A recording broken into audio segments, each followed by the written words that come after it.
তারা ভালো করে জানে তাহলে সর্বপ্রথম আমাদেরই হাত থাকবে না, বলেন ঠিক কিনা? কারণ তারা লক্ষ লক্ষ কোটি কোটি টাকা প্রচার করে বাংলাদেশকে আজকে হতদরিদ্রের মধ্যে নিয়ে যে মানুষের সামনে দেখাতে চায় আমরা দেশের উন্নতি করতেছি, বলেন ঠিক কিনা?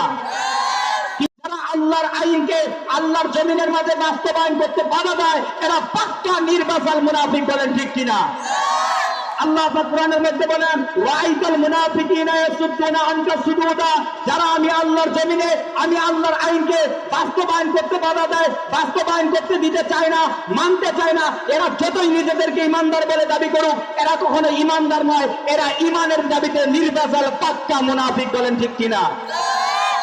কোন ব্যক্তি যদি চুরি করে তার হাতটাকে তোমরা কেটে দাও, কিন্তু আমরা ওই আল্লাহর আইনকে বাদ দিয়ে লর্ড মেকুলের আইন চালু করে দিলাম, যার জন্মেরও ঠিক নাই তার আইন চালু করে দিলে এবার আইন করলাম কি, যদি কোনো ব্যক্তি চুরি করে তাকে 3 মাস 6 মাস 1 বছর জেল দাও।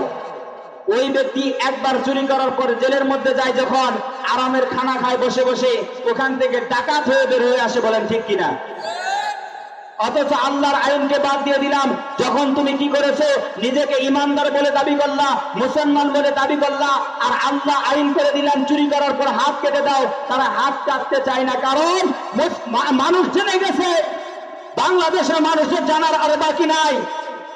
যারা আল্লাহর আইনকে বাস্তবায়ন করতে চায় না, চুরি করার পর হাত কেটে দেওয়ার আইন বাস্তবায়ন করতে চায় না, তারা ভালো করে জানে যদি চুরির আইন যদি হাত কাটা আমরা বাংলাদেশে জারি করে দেই তাহলে সর্বপ্রথম আমাদেরই হাত থাকবে না, বলেন ঠিক কিনা? কারণ তারা লক্ষ লক্ষ কোটি কোটি টাকা প্রচার করে বাংলাদেশকে আজকে হতদরিদ্রের মধ্যে নিয়ে যে মানুষের সামনে দেখাতে চায় আমরা দেশের উন্নতি করতেছি, বলেন ঠিক কিনা? কিন্তু তারা লক্ষ লক্ষ কোটি কোটি টাকাকে আত্মসাৎ করে বিদেশের মাটিতে কি করতেছে, প্রাচুর্য তৈরি করতেছে, আর আল্লাহর আইনকে আল্লাহর জমিনে বাস্তবায়ন করতে চায় না। আর তারা নিজেদেরকে ভাবে আমরা মুসলমান। আমি আল্লাহর কসম করে বলি, যারা আল্লাহর আইনকে আল্লাহর জমিনের মাঝে বাস্তবায়ন করতে বাধা দেয় এরা পাক্কা নির্বাচাল মুনাফিক, বলেন ঠিক কিনা? আল্লাহ পাক কোরআনের মধ্যে বলেন ওয়াইদাল মুনাফিকিনা ইয়াসুদ্দুনা আনকা সুদুদা, যারা আমি আল্লাহর জমিনে আমি আল্লাহর আইনকে বাস্তবায়ন করতে বাধা দেয়, বাস্তবায়ন করতে দিতে চায় না, মানতে চায় না, এরা যতই নিজেদেরকে ইমানদার বলে দাবি করুক এরা কখনো ইমানদার নয়, এরা ইমানের দাবিতে নির্বাচাল পাক্কা মুনাফিক, বলেন ঠিক কিনা? 1 নম্বর, তাহলে আল্লাহর সঙ্গে শিরক করা যাবে না। শিরক করার পরে আমি যদি আব্দুল কাদের জিলানী রহমাতুল্লাহ আলাইহিকে নিয়ে এসে যদি তাকে দিয়ে দোয়া করাই, আমার দোয়া আল্লাহর কাছে কবুল